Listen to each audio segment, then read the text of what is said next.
ዓለም በቴክኖሎጂ እየተራቀቀ ነው። ታዲያ የእናንተስ ልጆች ለምን ይቅርባቸው ብለን በአይነቱ ለየት ያለውን የልጆች ስማርቶች ይዘንሎት መጥተናል። ለልጆቹ ምርጥና ቀለል ያለ ሲሆን ካሜራና ቪዲዮ ስላለው የፈለጉትን ትውስታ ቀጭ ቀጭ፣ ሲም ስላለው ለወላጅ ጓደኛ ይደውላሉ። እንዲሁም ወላጆች ልጆቻቸው ያሉበትን ቦታ በጂፒኤስ ሲስተሙ ቅልብጭ አድርጎ በስልካቸው የሚያሳይ እንዲሁም ልጆቹ በሰዓቱ ላይ የሚያሳልፉትን ጊዜ በስልኮ መመጠን የሚችሉበት በአደጋ ጊዜም በቀላሉ አንዴ ብቻ በመንካት የሚደውሉበት የተለያዩ ጨዋታዎችም ያካተተ በመሆኑም ልጆቹ ይደሰቱበታል። በትምህርት ጊዜም ስኩል ሞድ ስላለው ትምህርታቸውን ሳይዘናጉ ይከታተሉበታል። ታዲያ የእናንተ ልጆችስ ለምን ይቅርባቸው? ደግሞ ለልጆቹ ሲያንሳቸው ነው። ዋጋው ኪስ የማይጎዳ ይደውሉ፣ ያሉበት እናመጣለን። ለዋጋና ለበለጠ መረጃ ቴሌግራማችንን ተረት ተረት ቶይስ ብለው ይቀላቀሉ። ከዕለታት አንድ ቀን ግዛቱን በደግነትና በብልሃት የሚመራ ንጉስ ነበር። ሁሉም ነገር ሰላማዊ ስለነበር ህዝቡ ታላቁ ንጉስ ብለው ይጠሩት ነበር። ትንሽ ልጅ ነበረው። የንጉስ ልጅ በመሆኑ በሁሉም ይወደድ ነበር። ስለዚህ ሁሉም ውዱ ልዑል ብለው ይጠሩታል።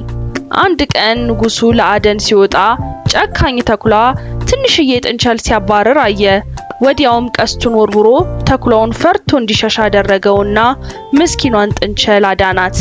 ተአምርም ተፈጥሮ ጥንቸሏ ወደ ምታምር እልቢስነት ተለውጣ ንጉሱን አስደነቀችው። እኔ የቅንነት እልቢስ ነኝ፣ እንደሚነገረው ደግ መሆንህ ነበረ። አስደስተኸኛል። ስለዚህም ምኞትህን አሳካልሃለሁ። የኔ ልጅ ልዑል ውዱ ንጉስ ከመሆኑ በፊት መልካም ሰው እንዲሆን እፈልጋለሁ። እባክሽን ልጄ እስኪበስል ድረስ አስተምሪልኝ። መልካም ሐሳብ።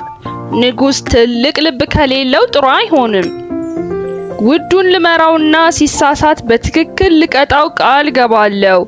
ቢሆንም መታዘዝና ለመታዘዝ ምርጫ ያለው እሱ ነው። ለውዱ ይሄንን ቀለበት ሰጠዋለሁ። ጣቱ ላይ አድርግለት። የኔ ምልክት ነው። አጠገቡ ሆናለሁ። አመሰግናለሁ የቅንነቷ ኤልቢስ። ኤልቢሷ እንደነገረችውም ንጉሱ የልዑል ውዱ ጣት ላይ ቀለበቱን አደረገለት። ትንሹ ልዑልም በጣም ወዶት ሁሉ ጊዜ ያደርገዋል። ብዙም ሳይቆይ ንጉሱ ከባድ ህመም ታመመና አረፈ። ከማረፉ በፊትም ተከታዮቹን ጥሩ ንጉስ እስኪሆን ድረስ እንዲረዱት ነገራቸው። ትንሹ ልዑልም በአስተማሪው ሰለሞን እጅ አደገ። ሁሉንም ነገር ያስተምረውና ያካፍለው ነበር። ልክ እንደ ልጁ ነበር የሚቆጥረው። ከብዙ ዓመታት በኋላም ውዱ ወደሚያምር ልዑልነት ተለወጠ።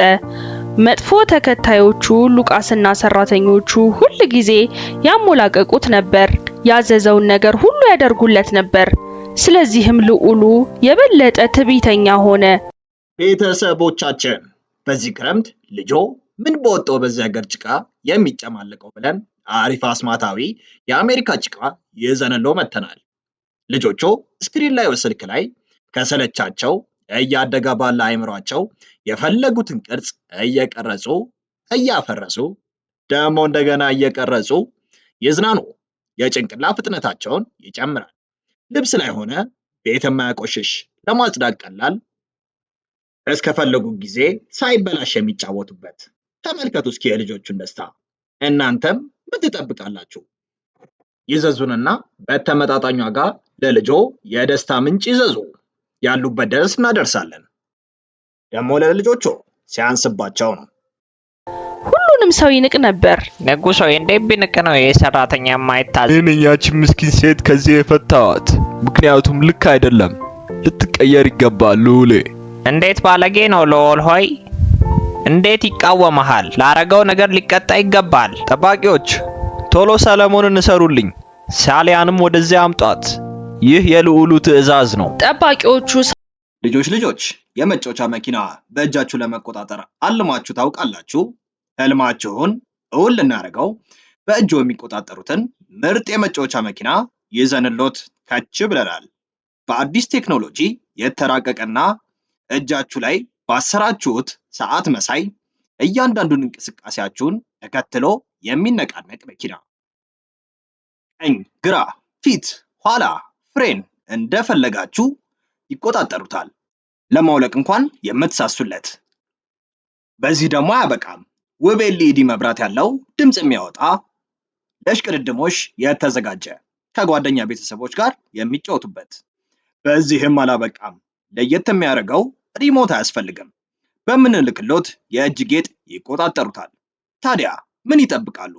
ዛሬውኑ ደውሉ እና በእጆ ያስገቡ። በደስታም ይፈንድቁ። ዋጋው ተመጣጣኝ፣ ያላችሁበት ድረስ በነፃ እናደርሳለን። ሰለሞንን ወሰዱት። ሉቃስ በጣም ተደሰተ።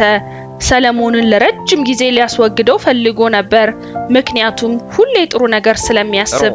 አሁን ማንም አያቆመኝም። ውዱ ልዑል በንዴት ወደ ክፍሉ ተመለሰ። ተአምርም አየ። እልቢስ ከቀለበቱ ወጥታ ከፊቱ ቀረበች። እኔ የቅንነት እልቢስ ነኝ፣ እንድመራህም ለአባትህ ቃል ገብቼለታለሁ። ግን አንተ ራስ ወዳድና ትዕቢተኛ ነህ። ያ ብቻ አይደለም፣ ንዴትህን ራሱ መቆጣጠር አትችልም። ክፋት መጥፎ ገጽታውንም አየ። በፈጣሪ ምን መሰልኩኝ? እንዴት ነው ወደ ራሴ የምመለሰው? አጥፍቻለሁ፣ አስቀይሜሻለሁ። እባክሽ ይቅር በይኝ። ካልተቀበልሽኝ እልቢሷን ወደ ነበርኩበት እንድመለስ ጠይቃታለሁ። ክፉና መጥፎ በመሆንህ ልጆች ራሳችሁን ወደምትወዱት ሱፐር ሂሮ ለመቀየር ዝግጁ ናችሁ? እኛም ለእናንተ ስንል የምትወዷቸውን የስፓይደርማንን፣ ሀልክን፣ ባትማንን ሙሉ ልብሶች ከነጭንብላቸው ይዘንለው መጥተናል።